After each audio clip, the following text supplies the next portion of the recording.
Hello, good morning. ഇന്നിപ്പോളേ പ്രാഗിലേക്ക് പോവാണ് കേട്ടോ. ഇവിടെ വന്നിട്ട് ഇതുവരയ്ക്കും നമുക്ക് ഒന്നും ഫ്രീ ആയിട്ട് കിട്ടുക അങ്ങനത്തെ കാര്യങ്ങളൊന്നും തന്നെ ഉണ്ടായില്ല. അങ്ങനത്തെ കാര്യങ്ങളേ ഇല്ല.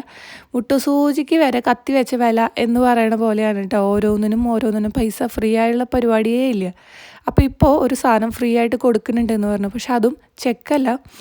നമ്മുടെ ഇവിടെ പ്രാഗിൽ ഇന്ത്യൻ മാംഗോ ഫെസ്റ്റിവൽ ഉണ്ട്. അപ്പോൾ അവിടെ ചെല്ലുന്നവർക്ക് ഓരോ മാങ്ങ ഫ്രീ ആയിട്ട് കിട്ടുകയും ചെയ്യും. പിന്നെ നമ്മൾ പോണതിൻ്റെ ഉദ്ദേശം മാങ്ങ എങ്ങനെയാണ് നല്ലതാണെങ്കിൽ നമുക്ക് വാങ്ങിക്കാം, കുറേ മാങ്ങ ഉണ്ടാവുമല്ലോ, അങ്ങനെയൊക്കെ പ്രതീക്ഷയിലാണ് പോകുന്നത്. അപ്പോൾ പൊന്നൂനെ സ്കൂളിൽ നിന്ന് പിക്ക് ചെയ്യണം.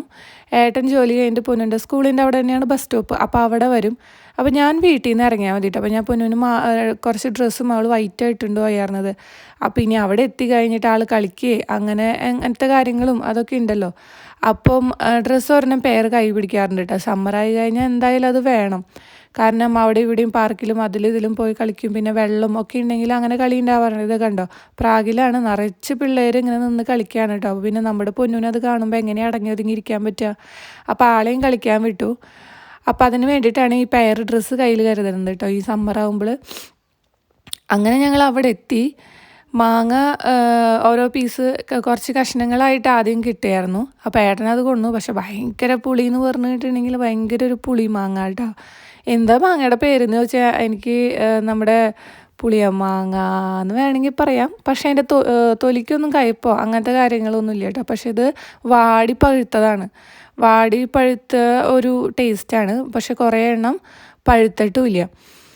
ഇതേ കാണുന്ന ഈ ഒരു ടെൻ്റ് അടിച്ചിട്ട് ഈ ഒരു ചെറിയ സെറ്റപ്പാണ് കേട്ടോ. പക്ഷെ എല്ലാം ഫ്രീ ആണ്, വേറെ ഒന്നിനും പൈസ വാങ്ങിക്കുന്നില്ല. എല്ലാ മാങ്ങ ആവശ്യാനുസരണം നമുക്ക് മാങ്ങ എടുക്കാം, അവിടെ നിന്ന് തിന്നാം. പിന്നെ മാംഗോൻ്റെ ലസ്സി ഉണ്ടായിരുന്നു, അതും നമുക്ക് ഫ്രീ ആയിട്ട് എടുക്കാം. അതും ടേസ്റ്റ് ഉണ്ടായിരുന്നു. ഇങ്ങനെ പാലിലും പിന്നെ മാങ്ങയും കൂടി അടിച്ചത്. പിന്നെ അപ്പുറത്തെ കൗണ്ടറിൽ അങ്ങനെ വേറെ ഓരോ മാങ്ങയുടെ 2-3 വെറൈറ്റികൾ മാത്രമായിട്ട് അവരിങ്ങനെ അടിച്ചു കൊടുക്കുന്നുണ്ടായിരുന്നു കേട്ടോ. അപ്പോൾ ഞങ്ങളൊരു ഓരോ മാങ്ങ എടുത്തു. 3 പേരും വീതം ഇങ്ങനെ ഓരോ മാങ്ങ എടുത്തു. അതിൽ ഞാൻ ആദ്യം എടുത്ത മാങ്ങ അത്രയും പഴുത്തല്ലായിരുന്നു. അപ്പോൾ എനിക്ക് അത്ര വലിയ ഇഷ്ടമായില്ല. പിന്നെ ഏട്ടനൊരു മാങ്ങ എടുത്തിട്ട് നല്ലപോലെ ഞെക്കി അത് അതിൻ്റെ പൾപ്പൊക്കെ ഇതാവുന്ന രീതിയിലാക്കിയിട്ട് കഴിച്ചു കേട്ടോ. അപ്പോൾ അത് നല്ല ടേസ്റ്റ് ഉണ്ടായിരുന്നു. പിന്നെ പൊന്നൂനും ഓരോ മാങ്ങ, പിന്നെ ഏട്ടനും കഴിച്ചു. ഏട്ടനും 2 മാങ്ങ എടുത്തു. ഏട്ടൻ കഴിച്ച മാങ്ങ നല്ല പഴുത്തതായിരുന്നു കേട്ടോ. ഇവിടുത്തെ ആൾക്കാർക്ക് തൊണ്ടയ്ക്കും ചെറിയ പ്രശ്നമുണ്ട്. ഇവിടുത്തെ ചെക്ക് ആൾക്കാരും കുറേ വരുന്നുണ്ട് കേട്ടോ, മാങ്ങ വാങ്ങിക്കാനും കാണാനും ഒക്കെ ആയിട്ട്. ഇവിടെ ഇങ്ങനത്തെ സാധനങ്ങളൊക്കെ കുറവാണ്. മാങ്ങയൊക്കെ ഓഫറിൽ വരൽ കുറവാണ്. പിന്നെ നമ്മുടെ പോലത്തെ മാങ്ങകളോ അങ്ങനെയൊന്നുമില്ല കേട്ടോ.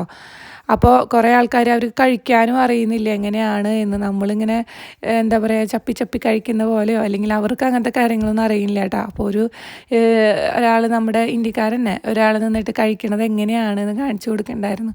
അപ്പോൾ അവരതുപോലെ നിന്ന് കഴിക്കുന്നുണ്ടായിരുന്നു കേട്ടോ. അപ്പോൾ അവർക്ക് ഭയങ്കര ഇഷ്ടമായി. അവർ പറയുന്ന നല്ല ടേസ്റ്റ് എന്നാണ്. പക്ഷെ നമ്മളെ വെച്ച് നോക്കുമ്പോൾ അതൊരു പുളിയുടെ ടേസ്റ്റാണ്. നല്ല സൂപ്പർ മാങ്ങയുടെ ആ ഒരു ടേസ്റ്റ് ഒന്നും അല്ല കേട്ടോ. മാങ്ങ നമ്മുടെ നാട്ടിലല്ലേ അടിപൊളി. പക്ഷേ ഇവർക്ക് ഈ കിട്ടിയത് ഓണം പോലെ എന്ന് പറഞ്ഞ പോലെ അവരെല്ലാവരും കഴിക്കുന്നുണ്ടായിരുന്നു. ഓരോന്നൊക്കെ അവരെടുക്കുന്നുണ്ടായിരുന്നു. അവരുടെ മുഖത്ത് ഭയങ്കര ക്യൂരിയോസിറ്റിയും ഭയങ്കര ഇതൊക്കെയായിരുന്നു. കാരണം ഫ്രീ ആയിട്ട് ഇങ്ങനെ മാങ്ങ കൊടുക്കുന്നു അല്ലെങ്കിൽ അങ്ങനെയൊക്കെ പറയുമ്പോൾ കേട്ടോ. അങ്ങനെ അപ്പോൾ നമ്മൾക്കും ഒരു 2-3 പേര് നമ്മൾ ഇരുന്നോടത്തൊക്കെ വന്നിരുന്നു. അപ്പോൾ അവർ നമ്മളടുത്ത് ചോദിച്ചു ഇങ്ങനെ മാങ്ങ അതാണ് ഇതാണെന്നൊക്കെ. അപ്പോൾ ഞാൻ പറഞ്ഞു, നമ്മുടെ ഇവിടെ ആപ്പിളില്ലേ അതേപോലെയാണ് ഞങ്ങളുടെ നാട്ടിൽ മാങ്ങ ഉണ്ടാവണത് എന്നൊക്കെ പറഞ്ഞിട്ട്. അപ്പോൾ അവർ ഭയങ്കര ആഗ്രഹമാണ്, അതാണ് ഇതാണൊക്കെ ഭയങ്കരമായിട്ട് അവർ എന്താ പറയുക സന്തോഷത്തോടു കൂടി പറഞ്ഞു കേട്ടോ. അങ്ങനെ അത് കഴിഞ്ഞ് ഞങ്ങൾ എന്നാൽ ഒരു മാങ്ങ വീട്ടിലേക്ക് എടുക്കുക. അപ്പോൾ ഞാൻ ഏട്ടനോട് പറഞ്ഞതാണ്, എന്തായാലും മാങ്ങ കിട്ടിയില്ലേ ചമ്മന്തിയും കൂടി എടുക്കാം നമുക്ക് ഒരെണ്ണം കൂടി എടുക്കാമെന്ന് പറഞ്ഞു. പക്ഷെ ചമ്മന്തി അരയ്ക്കാനൊന്നും പറ്റില്ല, ഒരു വാടി പഴുത്തത് തന്നെയാണ്. പക്ഷെ നമുക്ക് കഴിക്കുമ്പോൾ ഒരു ബുദ്ധിമുട്ടുണ്ട് എന്നല്ലാണ്ട് ചമ്മന്തി അരയ്ക്കാനോ അല്ലെങ്കിൽ വേറെ ഉപയോഗങ്ങൾക്ക് ഒന്നും പറ്റില്ല കേട്ടോ. അങ്ങനെ ഞങ്ങൾ മാങ്ങ എല്ലാം കഴിച്ച് പിന്നെ കുറച്ച് നേരം കണ്ട ഒരു ചെറിയൊരു ഇങ്ങനെ വെള്ളമൊക്കെ ഷവർ ചെയ്യുന്ന പോലത്തെ ഒരു സ്ഥലം ഉണ്ടായിരുന്നു. അവിടെ നിറയെ പിള്ളേർ ഇങ്ങനെ കളിക്കുന്നുണ്ടായിരുന്നു. അങ്ങനെ പൊന്നൂന് കുറച്ച് അധികം നേരം കളിക്കാനൊക്കെ സമയം കൊടുത്തു. കളിക്കാൻ എല്ലാവരായിട്ട് വലിയ പിള്ളേരും ചെറിയ പിള്ളേരും എല്ലാം ഉണ്ടായിരുന്നു കേട്ടോ അവിടെ കളിക്കാൻ. അങ്ങനെ അവർ കുറേ നേരം അവിടെ നിന്ന് കളിച്ചു. പിന്നെ ചൂടാണ് സഹിക്കാൻ പറ്റാത്തത്, ഭയങ്കര ചൂടെന്ന് പറഞ്ഞാൽ അത്യാവശ്യം നല്ല ചൂടുണ്ട്. നമുക്ക് പിന്നെ അവിടെ ഇവിടെയൊക്കെ ഈ ചൂടിനെ ഇതാക്കാൻ വേണ്ടിയിട്ട് വെള്ളം ഷവർ ചെയ്യുന്ന പരിപാടികൾ അത് ഇതൊക്കെ ഉള്ളത് കൊണ്ട് കുറേ പേര് അവിടെ ഇടയ്ക്ക് പോയി നിൽക്കും, വരും, അങ്ങനെയുള്ള പരിപാടികളാണ് കേട്ടോ.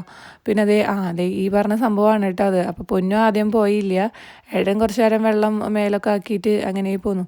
പിന്നെ ഒരു ഡാൻസ് പെർഫോമൻസ് നടക്കുന്നുണ്ടായിരുന്നു അവിടെ. ഞാൻ ആദ്യം ടി വിയിലൊക്കെയാണ് അങ്ങനെ കണ്ടിട്ടുള്ളൂ. ഏത് ചാനൽ എന്നുള്ളത് എനിക്ക് ഓർമ്മയില്ല. നമ്മൾ ടി വിയിൽ പണ്ടൊക്കെയാണ് ഇങ്ങനെ കണ്ടാണ്, ഇങ്ങനെ പുറത്തെ ഡാൻസുകൾ, പുറത്തെ ഓരോ ടൈപ്പ് ഡാൻസുകൾ അങ്ങനെയൊക്കെ കേട്ടോ. പക്ഷേ ഇപ്പോഴാണ് ആദ്യമായിട്ടാണ് ഞാൻ അങ്ങനെ നേരിട്ട് അങ്ങനത്തെ ഒരു ഡാൻസ് കാണുന്നത് കേട്ടോ, നേരത്തെ കണ്ട പോലെ. അപ്പോൾ കുറച്ച് നേരം അതിങ്ങനെ കണ്ടു നിന്നു. ചെറിയ പിള്ളേരും വലിയ പിള്ളേരും ഉണ്ടായിരുന്നു. എന്തുകൊണ്ടാണ് അങ്ങനെയെന്ന് അറിയില്ല. പക്ഷേ ഈ ഡാൻസ് പെർഫോമൻസും കാര്യങ്ങളൊക്കെ ഉണ്ടായിരുന്നു എല്ലാ പിള്ളേരുടെയും. കുഞ്ഞു പിള്ളേരുടെ ഡാൻസ്, വലിയ ആൾക്കാരുടെ ഡാൻസ് അതൊക്കെ ഉണ്ടായിരുന്നു കേട്ടോ. അങ്ങനെ പിന്നെ ഞാനും ഭയങ്കരമായിട്ട് ചൂട് ഭയങ്കര ഫീലായിപ്പോൾ ഞാനും കുറച്ച് നേരം പോയി നിന്ന് വെള്ളമൊക്കെ നനഞ്ഞ് പിന്നെ അവിടെ നിന്ന് ഇങ്ങോട്ട് പോന്നു. പിന്നെ ഞങ്ങൾ എന്തായാലും അവിടെ എത്തിയതല്ലേ, നല്ല ക്ലൈമറ്റ് നല്ല ചൂടുണ്ട്, പക്ഷെ നല്ല വെളിച്ചമൊക്കെ ഉള്ളത് കൊണ്ട് നല്ല ഭംഗിയും കാര്യങ്ങളൊക്കെ ഉണ്ടായിരുന്നു കേട്ടോ. അപ്പോൾ 1-2 ഫോട്ടോസും കാര്യങ്ങളൊക്കെ എടുത്ത് അത്യാവശ്യം നേരം ഞങ്ങൾ അവിടെ സ്പെൻഡ് ചെയ്ത് കഴിഞ്ഞ് പിന്നെ ഇങ്ങോട്ട് പോന്നു. പിന്നെ അവിടെ തന്നെ ഒരു ഷോപ്പ് ഉണ്ടായിരുന്നു. അപ്പോൾ പിന്നെ അവിടെ കയറി ഒരു ഐസ്ക്രീം ആവാം എന്നും വിചാരിച്ചു. അങ്ങനെ ഒരു ഐസ്ക്രീം പൊന്നൂന്, ഏട്ടന്, എനിക്ക്, പിന്നെ അല്ലറ ചില്ലറ സാധനങ്ങൾ അങ്ങനെ അതെല്ലാം വാങ്ങിച്ച് കുറച്ച് നേരം അവിടെ റിലാക്സ് ചെയ്ത് ഞങ്ങൾ വർത്താനമൊക്കെ പറഞ്ഞിരുന്നു കേട്ടോ. അത് കഴിഞ്ഞ് പിന്നെ വീട്ടിലേക്ക് പോകാനുള്ള ആ ഒരു പരിപാടികളൊക്കെ സ്റ്റാർട്ടാക്കി. അപ്പോൾ okay, bye bye, take care.